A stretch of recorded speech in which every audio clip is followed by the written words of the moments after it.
Guys आज मैं पहले राउंड के अंदर मारने वाला हूँ एस। क्या मैं मार पाता हूँ देखते हैं। चिल्लाने से एश नहीं लगता, उसके लिए बंदों को मारना भी पड़ता है। चल रहा हूँ अभी, तू मेरा गेम प्ले देख भाई। मैं बंदों को कैसे हेडशॉट मार के एस मारता हूँ, तू देखता रह जाएगा।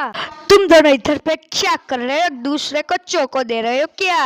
अरे भाई उसने बेइज्जती कर दी। अबे रुक जा, उसकी पेटी मैं बनाता। नहीं, मैं बनाऊंगा उसकी पेटी। एक बार बोला ना, मैं बनाऊंगा। रुक जाओ, दोनों को हेडशॉट मार के तुम दोनों की एक साथ पेटी बना देता हूँ। और ये दोनों को मार दिए हेडशॉट। अब बोलो, मैंने कहा था दोनों मेरी पेटी बनाने के लिए आए थे। अबे ये कौन भाग रहा है? रुको, इसकी भी पेटी बना देता हूँ। अबे क्यों भाग रहे हो? डर रहे हो क्या मुझसे? अबे तेरे दोस्त ने कटाना घुसा दी मुझे।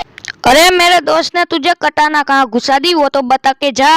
किधर भाग रहा है? रुक जा, मेरा जवाब तो देता जा। अबे किल टॉप लिया मेरा। अबे एक दूसरे से लड़ना बंद करो, तुम दोनों ने मुझे टॉप लिया। चलो जल्दी जल्दी लास्ट का किल कर देते, फिर खत्म। मैं मारूंगा एस, इसको फुल। अबे भाई इसने मुझे भी डैमेज दे दिया। जल्दी ओरियन बन जाता हूँ।